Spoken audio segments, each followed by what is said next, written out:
kasih yang terindah,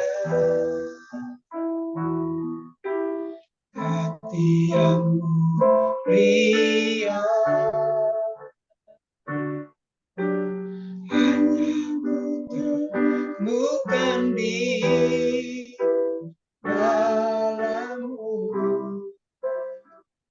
Yesusku. Pujian dari hatiku selalu di setiap waktu,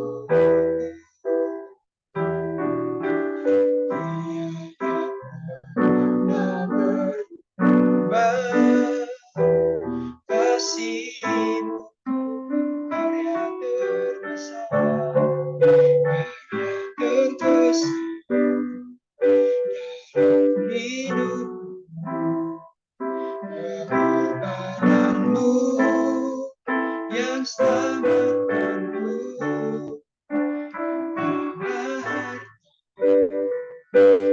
tak ternilai yang kumiliki dan ku hargai.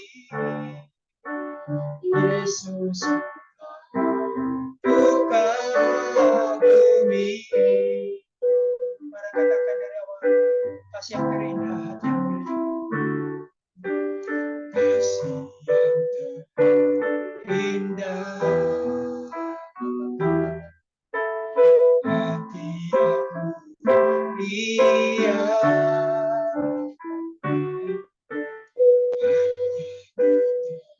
bukan di dalam-Mu, Yesusku. Pujian dari hatiku selalu di setiap waktu,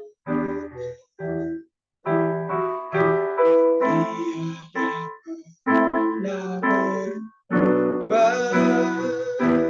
Kasih-Mu karya terkasih dalam hidupku. Pengorbanan-Mu yang selamatkanku,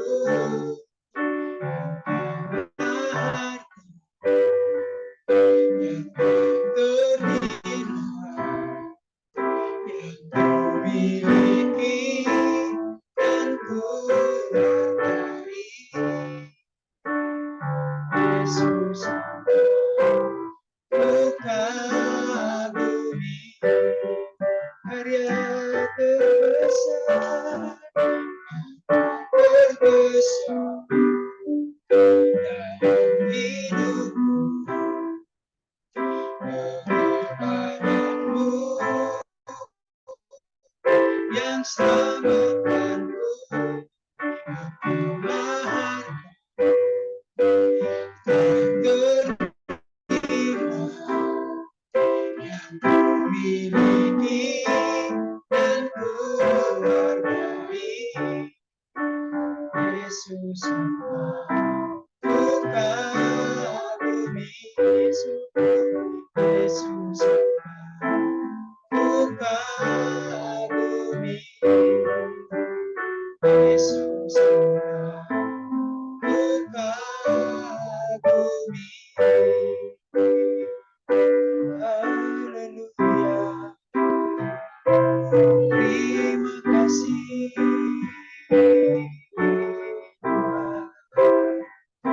kami bersyukur memuji-Mu. Haleluya.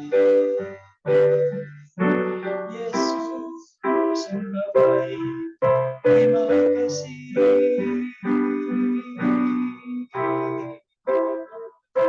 Haleluya. Ku sembah-Mu,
berikanku jamalah ku rindu hadiratmu sembah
Kami bersyukur Tuhan buat malam hari ini. Terima kasih Tuhan buat penyertaan-Mu dalam hidup kami Tuhan.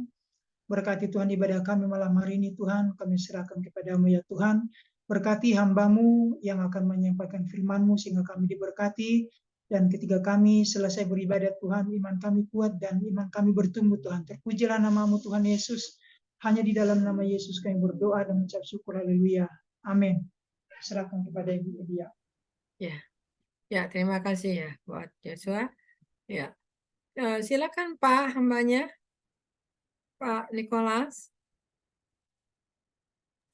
Oke, baik. Shalom. Boleh saya diizinkan share screen? Ya. Boleh diizinkan share screen, mau share materi khotbahnya kalau bisa. Kalau gitu harus dialihkan hostnya, Ibu Elia. Iya. Ke Pak John.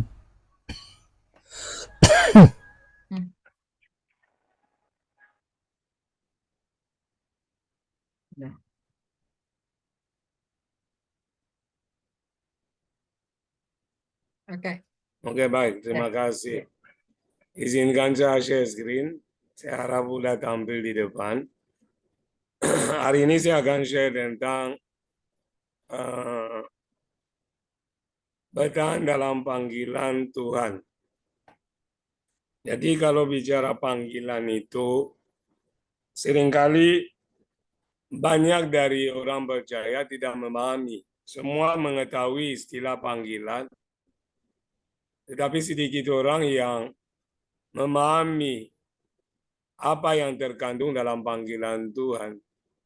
Dan mengapa kita perlu bertahan dalam yang namanya panggilan Tuhan.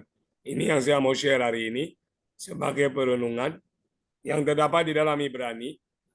Kitab Ibrani pasal yang ketiga ayat 1 sampai yang kedua. Ibrani pasal 3 ayat yang pertama sampai yang kedua yang berbunyi, sebab itu, hai saudara-saudara yang kudus, yang mendapat bagian dalam panggilan surgawi, pandanglah kepada Rasul dan Imam besar yang kita akui, yaitu Yesus, yang setia kepada Dia, yang telah menetapkannya sebagaimana Musa pun setia dalam segenap rumahnya. Amin untuk firman Tuhan. Bapak Ibu yang dikasih dalam Tuhan, berbicara tentang panggilan Allah, saya sering kali katakan berhubungan dengan rencana Tuhan. Dan rencana Tuhan itu selalu berhubungan dengan apa yang Dia firmankan. Maka firman-Nya disebut terang bagi langkah-langkah orang percaya dan juga petunjuk yang pasti. Oleh karena itu, rencana Tuhan berhubungan juga dengan kehendak Tuhan. Apa yang Tuhan hendak kerjakan. Apa yang Dia hendak capai melalui saudara dan saya sebagai orang percaya yang telah ditebus, ditetapkan untuk tujuan tertentu. Inilah yang penting untuk kita pahami. Kalau sekedar kita beribadah, kalau sekedar kita menghafal ayat, sekedar kita nyanyi lagu pujian, seringkali tidak masuk dalam apa yang Tuhan mau. Oleh karena itu hari ini kita menemukan orang Kristen yang pindah agama. Kita menemukan pendeta sekalipun yang mualaf. Kita menemukan orang percaya yang putus asa seperti 3 tahun lalu karena pandemi. Ada orang Kristen yang loncat dari lantai 3 di Roxy. Kenapa demikian? Suami istri sepakat untuk bunuh diri. Karena ekonomi menjadi sulit, mereka merasa tidak sanggup lagi untuk membayar utang mereka, sehingga solusi bagi mereka adalah mengakhiri hidup. Dan ironisnya adalah istrinya meninggal ketika jatuh di lantai dasar, dia di lehernya ada salib. Ini sangat ironis kenapa dia memegang salib sebagai lambang iman, tetapi dia putus asa ketika menghadapi tantangan, rintangan, dan masalah. Seringkali kita sering begitu dalam kehidupan yang kita jalani. Oleh karena itu, kata bertahan menurut Kamus Besar Bahasa Indonesia punya beberapa arti. Yang pertama adalah tetap pada tempatnya. Tetap pada tempatnya itu bertahan. Yang kedua adalah tidak beranjak atau tidak mundur. Kemudian tidak mau menyerah. Yang keempat adalah berteguh hati, berkeras hati, dan tetap pada pendiriannya. Artinya kalau kita bicara tentang tetap bertahan dalam panggilan Allah, artinya kita tetap teguh dalam menjalani kehidupan kekristenan yang Tuhan percayakan. Karena masuk dalam kekristenan adalah anugerah. Percaya kepada Yesus adalah sebuah kasih karunia. Oleh karena itu, hidup dalam iman itu adalah suatu pertandingan, Paulus katakan. Maka dia katakan, aku telah mengakhiri pertandingan yang baik. Aku telah mencapai garis akhir, aku telah memelihara iman. Beriman itu adalah suatu perjuangan.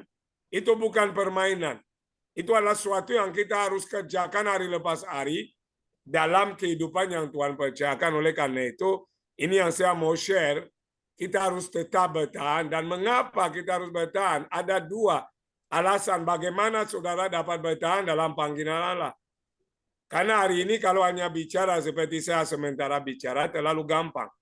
Semua orang bisa berbicara, tetapi melakukan, Alkitab berkata berbahagia orang yang mendengar firman Tuhan tetapi juga melakukannya. Bukan sekedar mendengar tetapi harus tetap melakukan sebagai tindakan iman. Oleh karena itu ada 2 hal yang saya temukan dalam ayat tadi. Yang pertama, untuk bertahan dalam panggilan Tuhan, kita perlu menyadari bahwa kita adalah orang-orang yang telah dikhususkan oleh Tuhan. Itu sangat penting. Karena orang tidak memahami ini, mereka gampang diombang-ambingkan oleh masalah. Mereka gampang putus asa. Mereka gampang bimbang dan ragu. Kenapa? Tidak ada kesadaran. Saya pakai kata menyadari. Kenapa? Perlu kesadaran.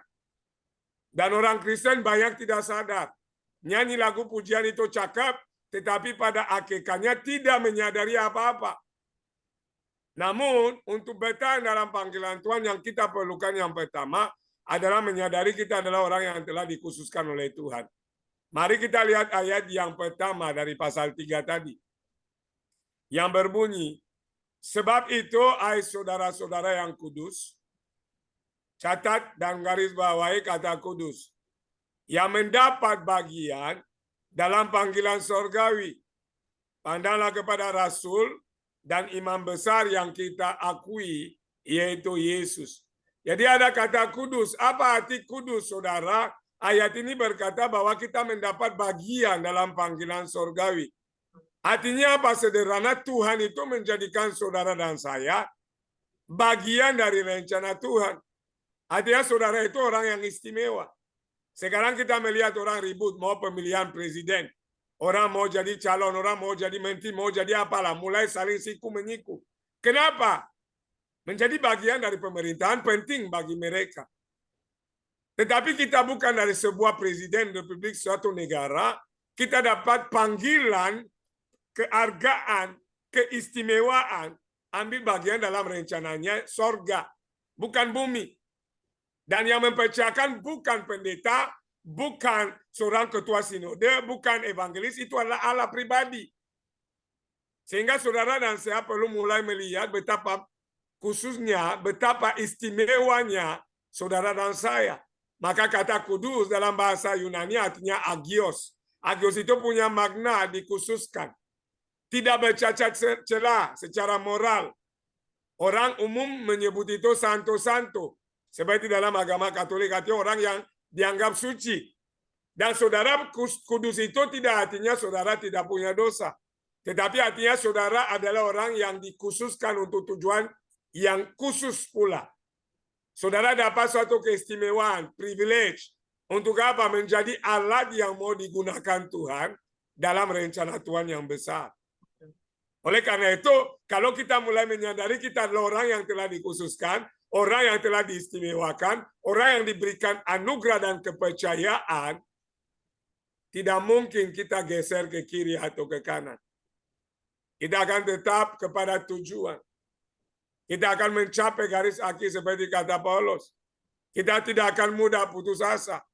Maka Yesaya 40 ayat 31 berkata, orang-orang yang menanti-nantikan Tuhan akan mendapat kekuatan baru. Mereka akan terbang seumpama Raja Wali terbang dengan sayapnya. Mereka akan berlari dan tidak menjadi lesu. Mereka akan berjalan dan tidak menjadi lelah.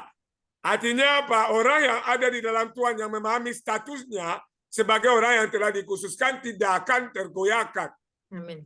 Tetapi hari lepas hari, orang tersebut akan menemukan kekuatan di dalam Tuhan seperti dikatakan oleh Filipi 4:13. Segala perkara dapat kutanggung di dalam Dia yang memberi kekuatan kepadaku. Itu bicara suatu kesadaran akan status. Tetapi ironisnya banyak orang Kristen tidak sadar akan status yang istimewa ini. Oleh karena itu, masalah ekonomi, orang mulai bunuh diri. Masalah rumah tangga, orang mulai ke dukun. Masalah apapun, cari solusi bukan di dalam Tuhan, namun mencari solusi di tempat yang lain. Oleh karena itu, jangan heran kalau banyak orang Kristen pun tidak jadi contoh. Banyak orang Kristen hari ini menjadi batu sandungan. Kenapa? Identitasnya tidak jelas di dalam Tuhan. Maka dia tidak tahu tujuan hidup. Dia tidak tahu untuk apa Yesus menebus hidupnya. Dia tidak tahu kenapa dia berharga di mata Tuhan. Dia tidak tahu apa yang perlu dia lakukan dalam kehidupan hari lepas hari dalam rangka menggenapi apa yang telah ditetapkan oleh Allah. Oleh karena itu saya sampaikan perlu kesadaran. Dan itu diingatkan juga di dalam Roma 12 ayat yang kedua. Jangan engkau menjadi serupa dengan dunia ini, tetapi berubahlah oleh pembaruan budimu Sehingga engkau dapat mengetahui apa itu kehendak Allah, apa yang baik, apa yang berkenan kepada Allah, dan apa yang sempurna. Artinya pengetahuan tentang Allah kita penting. Pengetahuan tentang firman-Nya penting.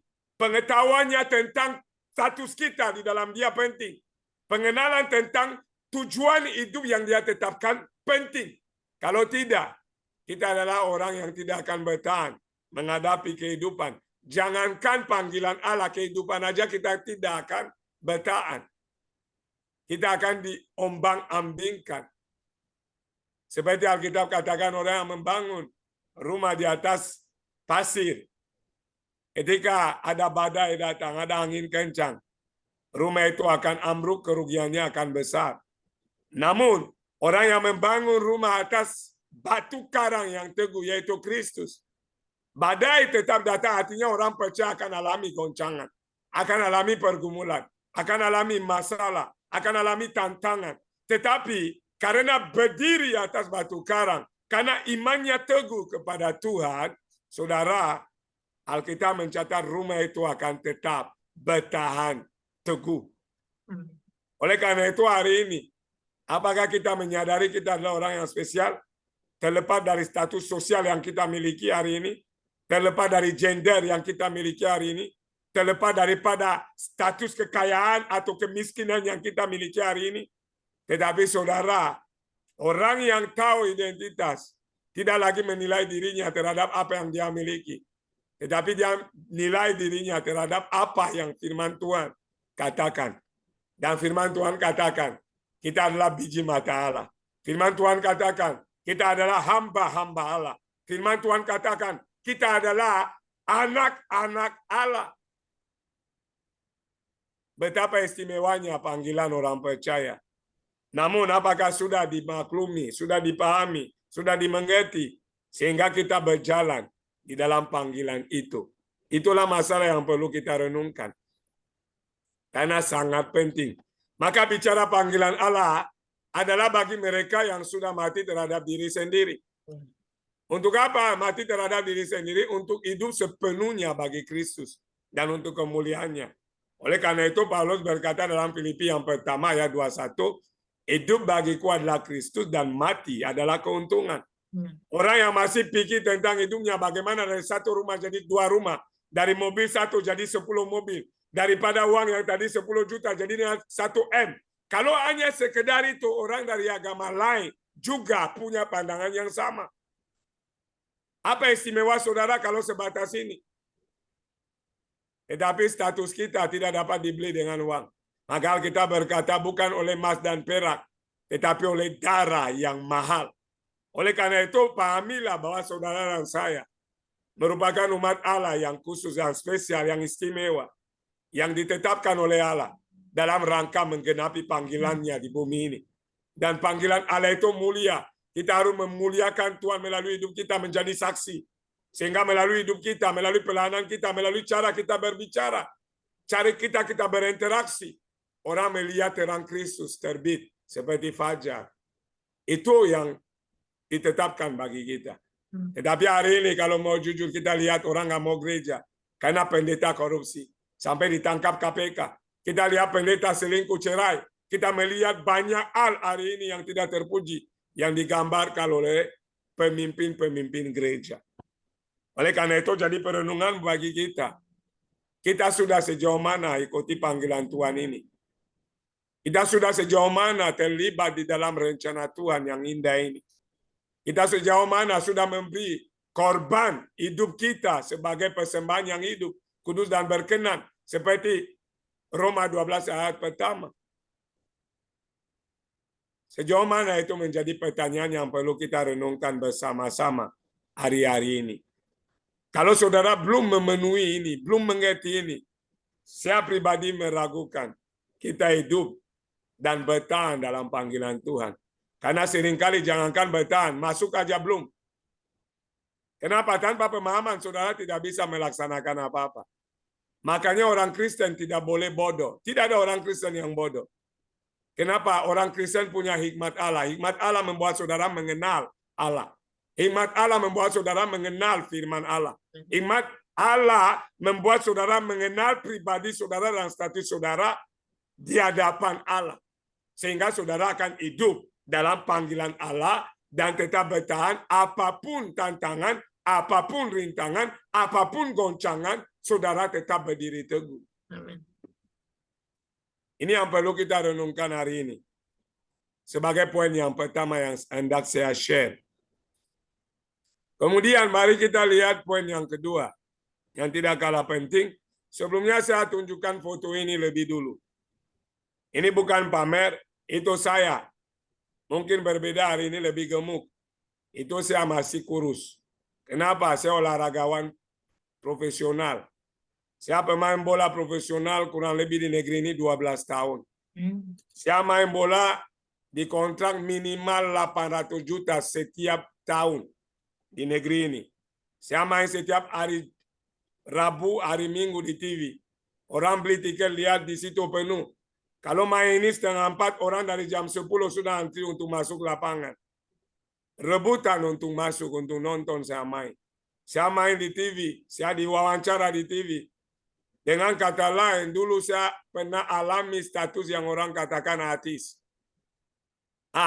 Tetapi di bagian ini, saudara, saya belum tahu tentang panggilan itu. Saya belum mengerti tentang tujuan yang Tuhan mau buat saya. Maka saya punya uang yang lumayan banyak, tetapi saya kosong hidupnya. Kenapa? Kebetulan saya dari keluarga poligami. Papa saya punya 3 istri, saya punya 33 saudara. Saya punya 4 saudara di luar akte keluarga, berarti 27. Bisa dibayangkan itu keributan siang dan malam. Setiap hari. Itu di satu lingkungan. Sehingga di umur 8 tahun, mama saya ditusuk oleh kakak saya dari si pertama. Saya anak 8 tahun, saya masuk kamar, mama saya ususnya ada di lantai. Darah penuh di mana-mana. Dan 8 tahun saya menjerit teriak, tolong, tolong, tolong. Sehingga seorang yang punya latar belakang sebagai anak kecil yang tidak pernah tahu tentang yang namanya hidup. Saya penuh dengan dendam, saya rencanakan pembunuhan. Ketika saya akan punya usia yang lebih besar terhadap saudara-saudara saya. Tetapi oleh anugerah Tuhan, Tuhan melepaskan saya dari dendam. Ini yang saya cerita, foto yang saudara lihat, saya udah punya uang. Dan saya bayar pembunuh bayaran untuk bunuh kakak saya. Di usia yang Bapak Ibu lihat foto ini. Orang melihat itu, orang itu punya hidup yang sudah cukup. Orang itu punya sudah nama yang sudah besar. Orangnya sudah mulai terkenal. Tapi Tuhan tahu hati saya masih punya hati calon pembunuh. Oleh anugerah Tuhan, Tuhan membawa saya mengenal dia dalam satu peristiwa. Yang kalau cerita terlalu panjang, saya alami kasih karunia Tuhan. Berjumpa muka dengan muka di dalam gereja. Gerejanya GB Keluarga Allah di Solo, Pau Baja. Waktu itu saya pemain Persis Solo. Saya masuk gerejanya ada pencurahan Roh Kudus. Saya puasa 40 hari karena saya dengar suara ikut puasa. Kemudian hari KKR, saya alami kepenuhan Roh Kudus. Dan saya lihat Yesus duduk di depan saya di dalam gereja. Bukan mimpi malam. Itu di dalam gereja ibadah sedang berlangsung. Memanggil saya Nicholas. Mulai hari ini kamu akan mulai mengenal saya dengan benar. Dan bawa jiwa-jiwa bagi saya. Dan Bapak Ibu inilah hidup saya berubah. Saya pulang ke rumah. Bisa saya dengar suara. Suara berkata pergi bilang ke A begini. Saya bilang benar. Saya pergi ke B bilang begini. Dia jatuh. Dia mulai menangis. Saya sendiri mulai bingung. Saya nggak mengerti itu. Karena terus terang saya latar belakang bukan karismatik. Kemudian anugerah Tuhan datang kepada saya. Dulu saya minder. Sudah lihat kulit saya hitam. Dulu saya orang yang tidak percaya diri. Kenapa? Dimanapun saya lewat. Orang akan tunjuk, anak kecil tunjuk bapaknya, mamanya tunjuk suaminya. Hitam-hitam lagi lewat, saya minder, saya malu. Tetapi identitas saya ketika saya mengenal Tuhan, saya bangga jadi orang hitam. Kenapa? Kalau menurut Tuhan itu bagus buat saya kulit ini. Artinya itu yang terbaik bagi saya. Itu bicara identitas, saya mulai tahu kondisi saya. Kakak saya yang saya mau bunuh, saya mulai membantu dia. Anaknya tidak bisa sekolah, saya sekolahkan. Mereka tidak bisa bayar kontrakan, saya bayarin. Tuhan mengubah hati saya. dari pembunuh, calon pembunuh, saya mulai mengasihi mereka. Sehingga satu kali kakak saya pulang liburan, dia menangis berlutut di depan saya dan bertanya, kita sudah terlalu jahat terhadap kalian, kenapa kamu masih mau menolong? Dan saya menyampaikan, karena Yesus telah menolong saya dan memerintahkan saya mengasihi kalian. Itulah bukti identitas. Dan melalui hidup saya memenuhi, istilahnya Tuhan pakai saya, terjadi pemulihan di keluarga besar saya yang dulu konflik besar, pecah-pecah. Hari inilah semua akur. Walaupun berbeda ibu. Semuanya mengasihi Tuhan. Semuanya mulai mengenal Tuhan. Saya ibadah setiap minggu dengan keluarga saya di Afrika. Seperti saudara sedang ibadah sekarang ini. Kita ibadah fellowship, berhubungan. Kenapa? Yang lama telah berlalu, yang baru telah datang. Itu bicara tentang identitas. Kalau saudara tidak menyadari tentang identitas saudara di dalam Tuhan, saudara tidak akan bisa jalan dalam rencana Tuhan. Apapun itu. Saudara akan tetap bergumul tentang makan, minum, pakai, tentang menjadi orang kaya, tentang mendapat harta kiri dan kanan, tentang mendapat kehormatan. Tetapi saudara tahu, satu kali saya lagi berdoa. Di dalam doa saya dengar suara, Nicholas, berhenti main bola dan layani saya. Itulah titik saya keluar dari sepak bola. Dan upah pertama yang saya terima, istri saya mau cerai. Kenapa dia tidak terima? Dia sudah terbiasa hidup dalam kemewahan. Ikut Tuhan itu dia bilang banyak pendeta bekerja sambil melayani. Tidak boleh berhenti, tapi saya tahu yang saya dengar. Suara itu berkata berhenti dan layani saya.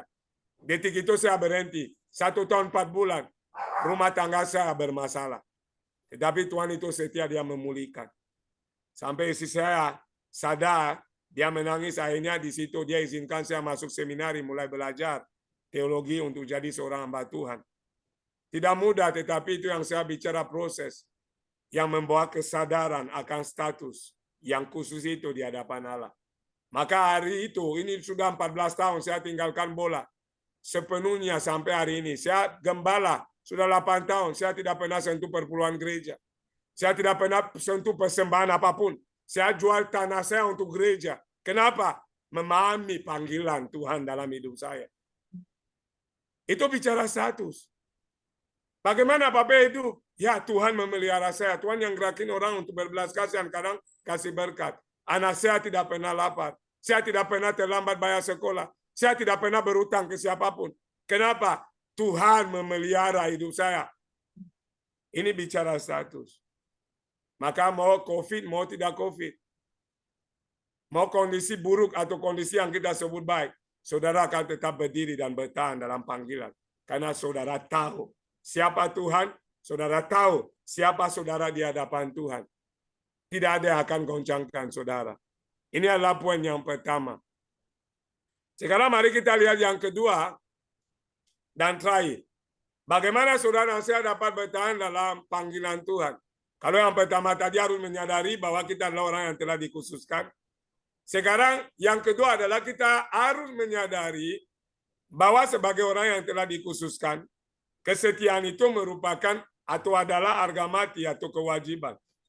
Saya ulangi, sebagai orang yang telah dikhususkan, status yang telah diberi punya tuntutan, saudara. Bukan sekedar untuk bilang saya orang Kristen. Oh, saya percaya Yesus. Bukan. Status baru yang saudara dan saya pegang. Punya tuntutan atau kewajiban yang disebut kesetiaan. Ini tidak bisa ditawar-menawar. Tidak bisa. Itu wajib, itu mutlak. Maka saya pakai istilah harga mati. Bukan hanya kita bilang, oh NKRI harga mati, boleh. Itu tentang negara. Tetapi yang nama kekristenan, kesetiaan itu adalah harga mati. Kalau saudara masih tidak setia, pertanyakan kepada Tuhan tentang kekristenan saudara. Artinya saudara belum tahu status. Saudara belum tahu anugerah. Saudara belum tahu panggilan. Saudara belum tahu rencana Tuhan. Maka mari kita lihat ayat pertama dan 2. Dikatakan, pandanglah kepada Rasul dan Imam besar yang kita akui yaitu Yesus. Yang setia kepada Dia yang telah menetapkannya, sebagaimana Musa pun setia dalam segenap rumahnya. Kata setia muncul berulang kali. Dan dalam Alkitab kalau satu kata itu terulang itu bicara penekanan. Itu bicara peneguhan. Itu bicara sesuatu yang penting. Yang pertama ada gambaran tentang Yesus yang setia kepada Bapa. Itu bicara hubungan saudara dengan Tuhan. Saudara harus setia dalam hubungan saudara dengan Tuhan. Saudara punya hubungan dengan Tuhan itu bicara keintiman. Maka ada dua hal yang banyak orang tidak memahami. Ada dua hal dalam pelayanan. Yang pertama adalah melayani Tuhan. Yang kedua adalah melayani pekerjaan Tuhan. Banyak dari kita sibuk melayani pekerjaan Tuhan, tetapi tidak punya andil dalam melayani pribadi Tuhan. Apa itu pekerjaan Tuhan? Itu seperti sementara saya khotbah, itu seperti saudara sedang melayani ibadah ini. Itu pekerjaan. Itu tugas. Tetapi melayani Tuhan bicara saudara menyenangkan Tuhan, itu bicara keintiman pribadi saudara dengan Allah. Itu bicara saudara membangun hubungan dengan Tuhan. Itu melayani dia. Banyak pendeta tahu cuman khotbah tidak pernah doa. Dari mana Pak Pendeta tahu? Oh, teman saya ada dua yang begitu. Bahkan di gereja dia yang pergi pimpin doa di situ. Hari doa dia lagi jual batu apa cincin di pinggir jalan. Bayangkan. Tetapi minggu itu Gagah Perkasa sebut diri gembala post di Facebook. Tetapi tidak punya kesetiaan dalam hal kepada Tuhan punya pelayanan. Yang penting perpuluhan masuk senang. Kalau perpuluhan nggak masuk, kutuk itu jemaat, kirim semua ke neraka. Itu ada di YouTube di masa pandemi. Pendeta besar berdiri dan dia sebut semua jemaat yang nggak bayar masuk neraka. Tuhan akan masukin neraka, bayangkan. Tidak peduli dia orang dipecat kah, orang mungkin suaminya mati kah, dia tidak mau tahu. Yang penting pikirannya perpuluhan saja. Saya bukan anti perpuluhan, tetapi kita harus menyadari bahwa kesetiaan adalah kewajiban. Dan Yesus setia kepada Bapa yang mengutus, maka dia bilang, bukanlah kehendakku, tetapi kehendakmu yang jadi. Yesus terus membangun hubungan dengan Bapa. Kita bilang pagi-pagi benar. Orang lagi tidur, Yesus sudah pergi berdoa. Dia memberi teladan bagaimana saudara sebagai umat Allah yang telah dikhususkan harus memprioritaskan Allah lebih dari apapun. Maka kita berkata, carilah dahulu kerajaan Allah, Matius 6, dan kebenarannya dan semua ditambahkan kepadamu. Tetapi kita melakukan sebalik, kita cari segala sesuatu dan melupakan sumber yang memberkati kita. Oleh karena itu, Yesus memberi contoh. Dia telah setia kepada Bapa dan ayat ini berkata, sebagaimana Musa pun, Musa melambangkan manusia dalam pelayanan. Musa pun setia dalam segenap rumahnya. Rumah Tuhan bicara pelayanan yang kita lakukan. Kita setia kepada Tuhan dalam hubungan pribadi, namun kita juga setia kepada Tuhan dalam pelayanan. Makanya ketika Ibu Elia menghubungi saya kalau bisa tidak pernah tolak pelayanan. Pak, yang hadir cuma segini, saya nggak pernah lihat jumlah orang. Saya nggak pernah tanya PK berapa. Saya nggak pernah tanya apa-apa, yang penting kalau dipercayakan. Saya berkata, Tuhan terima kasih. Tuhan memakai saya sebagai alat untuk menjadi berkat bagi umat Tuhan. Saya nggak pernah tunggu apa-apa.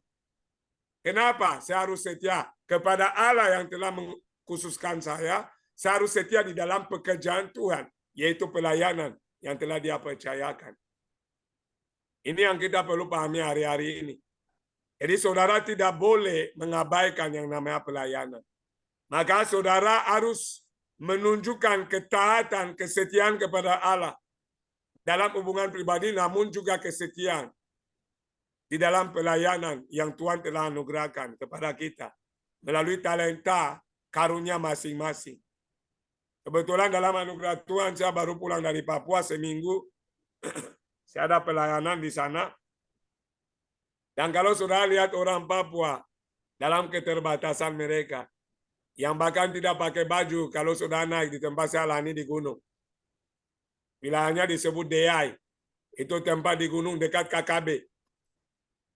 Saudara masih pakai koteka atau koteka. Yang perempuan nggak pakai bea dan seterusnya Bapak Ibu. Tetapi kalau lihat mereka beribadah, kalah dengan kita yang ada di Jakarta ini. Kalah dengan kita yang ada di kota ini. Kita banyak gaya, mereka menyembah Tuhan, mereka menangis, mereka menyembah, mereka memuji, mereka menangis, oh mereka menari, oh luar biasa. Makanya saya di situ teteskan air mata saya, Tuhan. Saya bilang, Tuhan, kirim orang Jakarta ke Papua untuk lihat pelayanan. Untuk lihat kualitas pelayanan. Kalau di sini kita lihat hamba Tuhan dengan hamba Tuhan lain, siku meniku. Saya pernah lihat hamba Tuhan berantem di Jakarta Barat. Lagi datang saya lihat kerumunan di situ. Ada apa? Saya juga kan udah lama di Indonesia, mulai jadi orang Indonesia juga. Karena kan saya sudah jadi warga negara. Saya penasaran berhenti juga. Padahal kalau saya dulu di Perancis nggak pernah lihat urusan orang. Sekarang orang berantem saya juga mau tahu. Ternyata dua orang yang berantem pendeta, gembala, saling pukul-pukulan. Dipisahkan oleh orang yang pakai jilbab. Dipisahkan sama orang-orang Islam. Apa yang keluar dari mulut? Kamu curi dombaku, kamu curi dombaku, kamu curi. Pukul-pukulan. Maka Tuhan taruh di hati saya, Nicholas, kamu lihat gereja jadi batu sandungan. Apakah pernah ada pendeta punya domba? Bukannya Alkitab bilang domba itu adalah domba Allah. Tuhan berkata kepada Petrus, gembalakanlah domba-dombaku. Apakah pernah ada orang yang punya domba selain Yesus?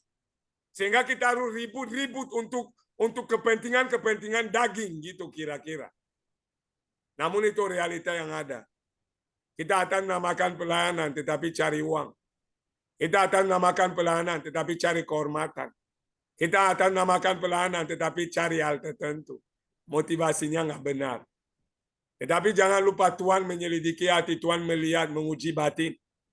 Kita akan menerima upah masing-masing, maka kesetiaan itu tidak bisa ditawar. Hari ini putuskan, saudara mau melayani benar-benar atau tidak sama sekali. Alkitab bilang itu, kalau panas-panas, kalau dingin-dingin. Yang suam-suam kuku itu dimuntahkan.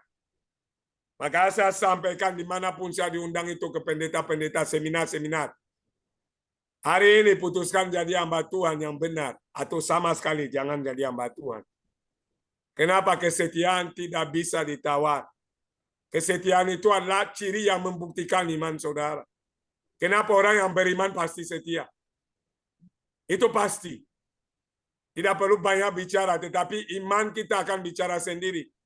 Karena Yakobus berkata iman tanpa perbuatan hakikatnya adalah mati. Maka Amsal 20 ayat 6 berkata, banyak orang menyebut diri baik hati, tetapi orang yang setia, siapakah menemukannya? Banyak orang menyebut diri baik hati, jadi saudara bisa mengaku-ngaku baik. Itu hak saudara. Saudara bisa mengaku itu melayani dengan tulus. Itu hak saudara. Tetapi Alkitab bilang itu orang setia itu tidak banyak. Dan orang setia Tuhan yang menemukannya. Karena manusia sulit menemukannya. Maka Kolose 3 ayat 23 berkata apa? Apapun juga yang kamu perbuat. Perbuat dengan segenap hatimu. Seperti untuk Tuhan dan bukan untuk manusia. Ada kata dengan segenap hati. Kenapa segenap hati? Hati bagian yang tidak bisa dilihat oleh manusia. Tetapi hati itu dilihat oleh Tuhan. Maka saya selalu berkata, kamu tidak akan tipu Tuhan. Kamu bisa tipu manusia, Tuhan tidak dapat ditipu. Hamba-hamba Tuhan yang upahan hari ini, Tuhan akan membongkar satu persatu. Dan masing-masing akan terima upahnya. Tetapi kita yang benar-benar menyadari pertama tadi, status kita sebagai orang khusus, orang yang diberi keistimewaan, orang yang diberikan kehormatan untuk ambil bagian dalam rencana Tuhan, kita akan tetap bertahan melayani Tuhan dengan segenap hati. Kemudian kita akan mulai karena status itu, kita akan melayani dengan kesetiaan. Kita akan melayani dengan sepenuh hati. Kita akan melayani tanpa pamrih. Kita akan melayani tanpa ada embel-embel di belakang. Kita sesungguhnya akan memberi yang terbaik. Sehingga Tuhan akan berkata, ya itu hambaku yang baik dan setia. Karena pujian datang dari Tuhan. Bukan dari manusia. Jangan suka dipuji oleh manusia. Karena manusia seringkali mulutnya memuji kita, tetapi hatinya belum tentu demikian. Kita nggak butuh pengakuan manusia. Tetapi ketika Tuhan berkata, hai hambaku yang baik dan setia. Itulah yang kita perlukan. Menjadi hamba yang berkenan kepada Allah. Dan kita akan berkenan karena kita membuktikan iman kita melalui kesetiaan. Itu dua hal yang saya mau share. Maka bertahan dalam panggilan Tuhan bukanlah pilihan. Melainkan itu adalah kewajiban. Saudara nggak bisa ikut Tuhan tetapi mau pilih hidup sesuka saudara. Saudara ikut Tuhan itu ada perubahan status. Perubahan status mengharuskan perubahan tindakan. Saya kasih contoh. Saudara kalau masih pacaran dulu, untuk yang belum menikah, atau yang sudah menikah. Kalau pacaran bisa putus kapan kita mau.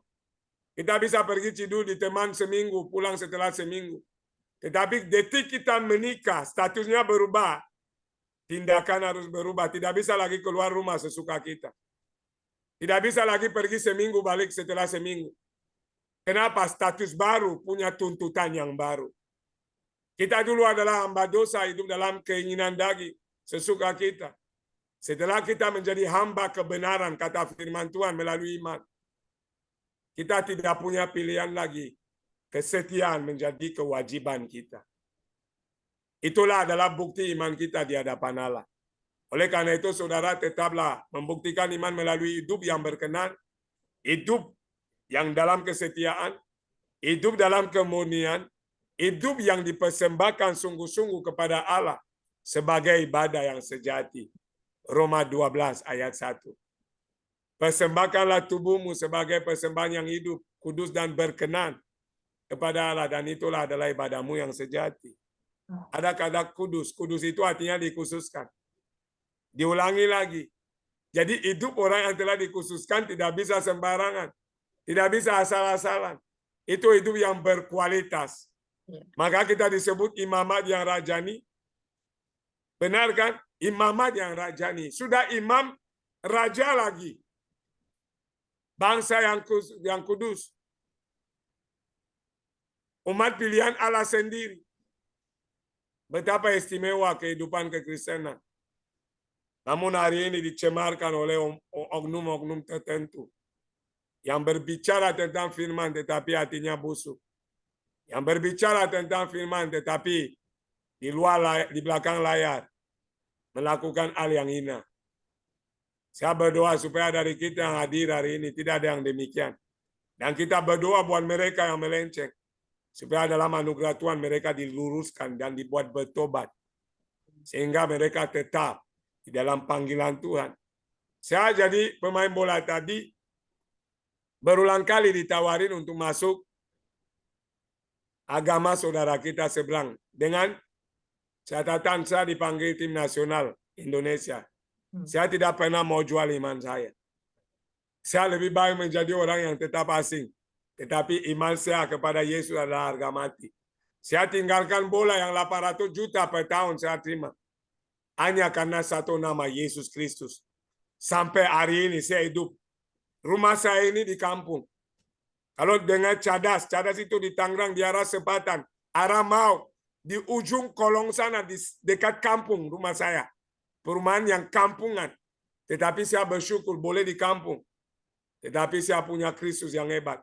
Dulu saya pemain bola, tinggal di perumahan elit di Lipo Karawaci, tinggal di hotel-hotel, tetapi hidup sembarangan.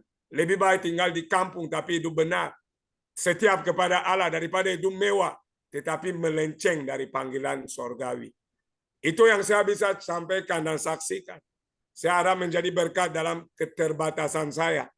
Dan saya bersyukur atas kepercayaan yang telah diberikan. Kiranya Tuhan memberkati kita sekalian dan tetap memimpin kita oleh Roh-Nya. Mari kita berdoa untuk firman Tuhan. Bapa, kami bersyukur untuk anugerah-Mu, firman-Mu telah hamba-Mu sampaikan. Dalam keterbatasan hamba-Mu, Roh Kudus sempurnakan. Dan terus pakai kami untuk menjadi alat-Mu, menjadi berkat, menjadi terang dan garam, menjadi umat yang setia kepada Tuhan, dan setia di dalam pelayanan yang Tuhan percayakan bagi kami. Kami berdoa, kalau ada hamba-hamba Tuhan di tempat ini yang bergumul tentang status dalam Tuhan, Tuhan terus membawa kesadaran. Dan Tuhan memimpin oleh kuasa-Mu. Sehingga setiap kita tetap teguh dalam mengiring Tuhan. Terpujilah nama-Mu di dalam nama Yesus. Kami sudah merenungkan firman Tuhan dengan penuh ucapan syukur. Haleluya. Amin. Shalom. Saya izin stop share screen. Shalom. Shalom, Pak Nis. Shalom, Ya, luar shalom, biasa. Pak Nis. Ya, terima kasih ya untuk firman-Nya. Luar biasa ya, bertahan Ya. dalam panggilan Tuhan. Ini Kesetiaan. benar-benar kita dituntut sama Tuhan karena memang kita harus menyadari hidup kita yang tadi Bapak katakan kita harus berubah ya. Saya setuju sekali dengan khotbah Bapak ini. Kenapa? Itulah yang saya kehendaki juga seperti itu. Ya, dikhususkan sama Tuhan dan sudah ditetapkan dan sudah dipilih. Jadi memang kita tidak bisa main-main lagi. Tidak bisa lagi nengok ke belakang ya. Sekali Iya. panggilan tetap memandang kepada Tuhan. Ini luar biasa firman-Nya ya. Tadi dikatakan satu, kita harus bertahan menyadari bahwa orang yang dikhususkan sama Tuhan. Kalau Tuhan sudah dikhususkan, berarti kita ini nggak boleh sembarangan lagi hidup ya Pak ya. Seperti Iya. Bapak bisa meninggalkan, dipanggil lagi sepak bola, lagi dibutuhkan ya. Tiba-tiba Tuhan panggil, Bapak berani melepaskan, itu luar biasa Pak. Itu panggilan langsung ditanggapi. Nah inilah. Ya, jadi memang Tuhan pilih Bapak itu nggak salah karena Bapak punya iman yang teguh dan setia ya. Nah, inilah yang Tuhan cari, orang-orang yang setia ya. Bagaimana ya yang Tuhan panggil ya, bertahan di dalam panggilan Tuhan. Banyak betul kata Bapak. Yang keguguran itu banyak, Pak. Yang menyimpang banyak itu, Pak. Jadi ini firman benar-benar jadi berkat ya, Pak ya, supaya mereka juga sadar kembali karena panggilan ini karena ada yang dikhususkan sama Tuhan ya. Jadi kita nggak bisa main-main lagi. Puji Tuhan Pak Nikolas, Tuhan berkati ya firman-Nya Amin, luar amin. biasa Terima sekali. kasih banyak. Ya, banyak sekali ya. Jadi di sini kita harus menyadari hidup kita ini hidupku bukan aku lagi, tetapi Kristus ada bersama kita ya. Amin. Betul. Jadi kita sadar kalau ada sesuatu, kita mikir kembali bahwa kita memang sudah dipanggil sama Tuhan, memang harus berubah. Kalau nggak berubah, berarti tanda tanya ya Pak. Tanda tanya, ini masih manusia daging apa manusia roh ini ya. Kalau manusia roh ini harus menyadari, tidak mudah lagi tersinggung, tidak mudah lagi marah ya. Tapi semuanya itu diproses sama Tuhan. Seperti tadi yang katakan di Filipi 4 ya, hidupku bukan aku lagi, tapi Yesus ya. Siapa? Filipi ya, Paulus ya. Jadi dikatakan apa? Betul. Ya, hidup adalah keuntungan, mati adalah keuntungan itu ya. Yang dikatakan firman Iya. Paulus ini memang luar biasa, dari tadinya penjahat jadi penginjil ya Pak. Atas panggilannya luar biasa. Betul. Itu ketaatannya. Jadi puji Tuhan firman ini memberkati kita semua yang bertahan di dalam panggilan Tuhan. Nah, di sini kita diingatkan kembali untuk Bapak Ibu ya, yang sudah dipanggil sama Tuhan, tetap bertahan.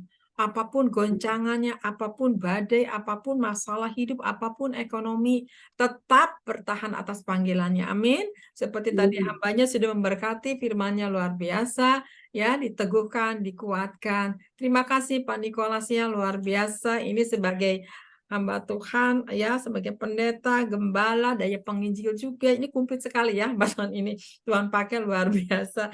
Jadi berkat. Terima kasih Pak, Tuhan Yesus memberkati. Sama-sama. Terima Ya. kasih. Oke. Ya, Semua saya. anugerah Tuhan. Amin. Boleh Jos Panjisoan angkat satu pujian ya.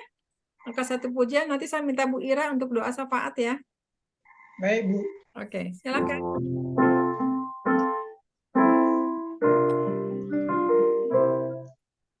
Kasih Tuhan tak berkesudahan,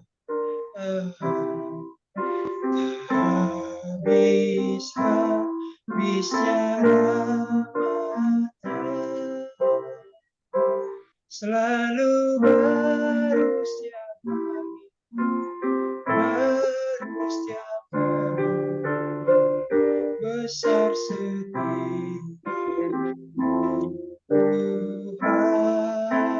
Tuhan, besar setia. Kasih Tuhan tak berkesudahan,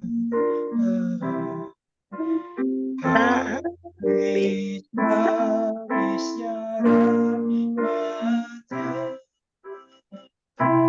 selalu baru setiap pagi,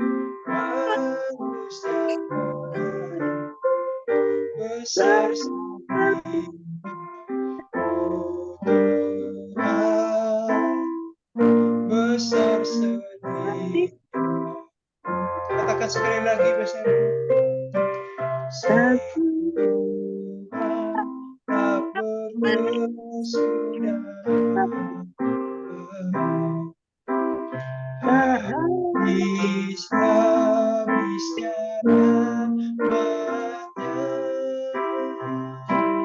selalu harus tiap pagi, harus tiap pagi, besar sedih Tuhan, besar sedih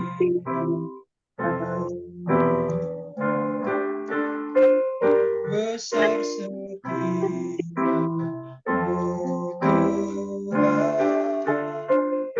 besar setia.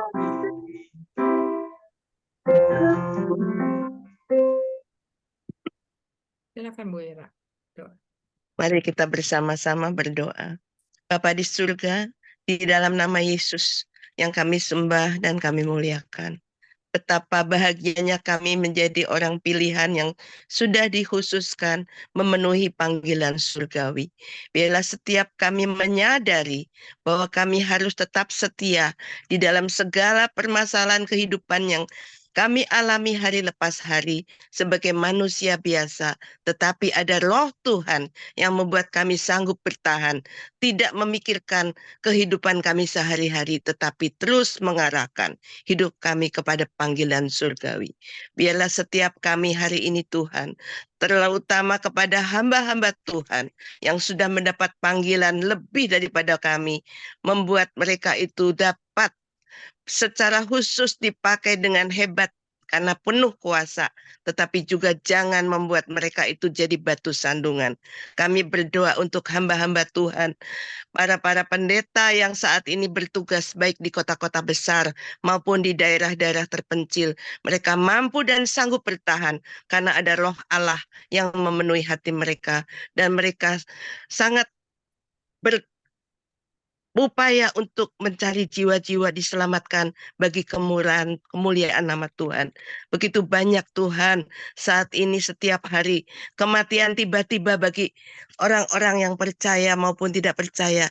Begitu banyak orang yang meluncur entah kemana, tetapi biarlah kami menjadi alat-Mu ya Tuhan untuk menjadi alat yang sangat dipercaya dan dapat diandalkan, menjadi alat yang tangguh di tangan-Mu. Kami berdoa untuk bangsa Indonesia ya Tuhan, yang saat ini banyak belum percaya kepada Tuhan Yesus.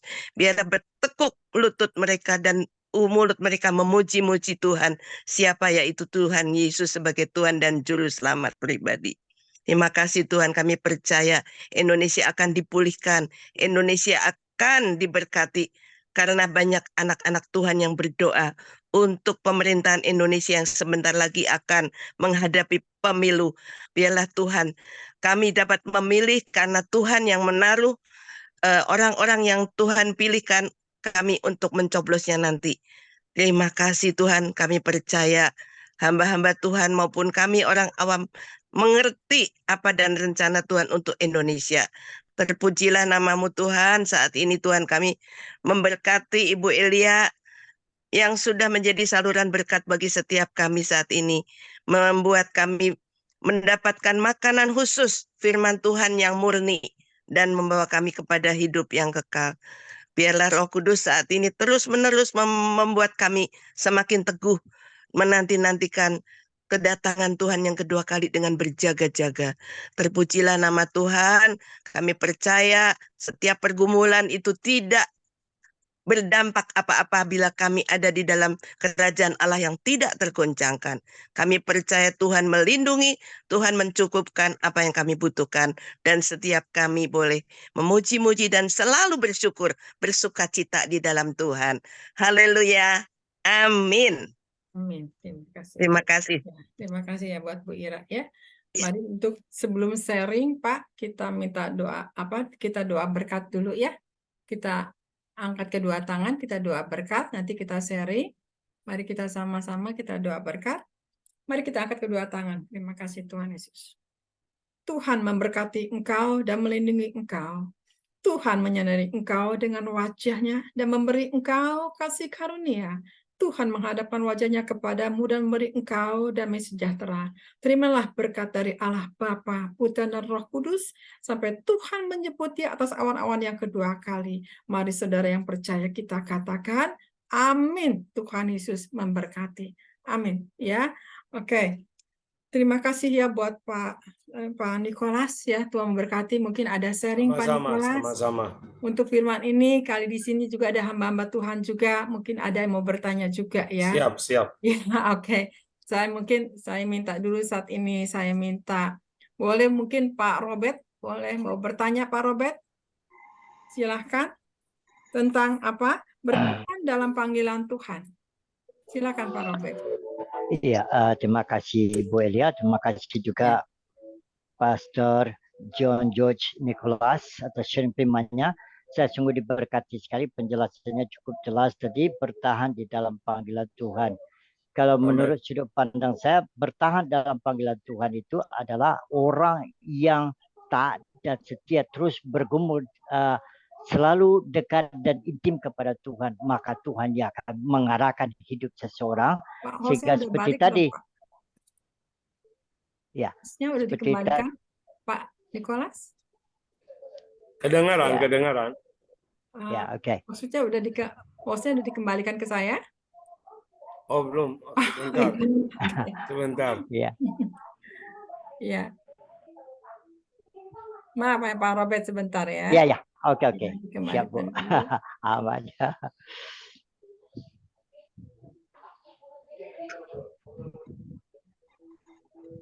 Sudah. Sudah. Oke, ya makasih Pak Nikolas. Silakan Pak Robert, dilanjutkan.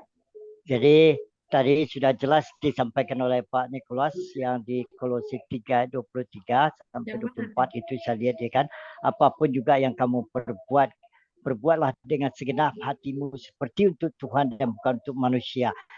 24-nya kamu tahu bahwa dari Tuhanlah kamu akan menerima bagian yang ditentukan bagimu sebagai upah. Kristus adalah Tuhan dan kamu hambanya.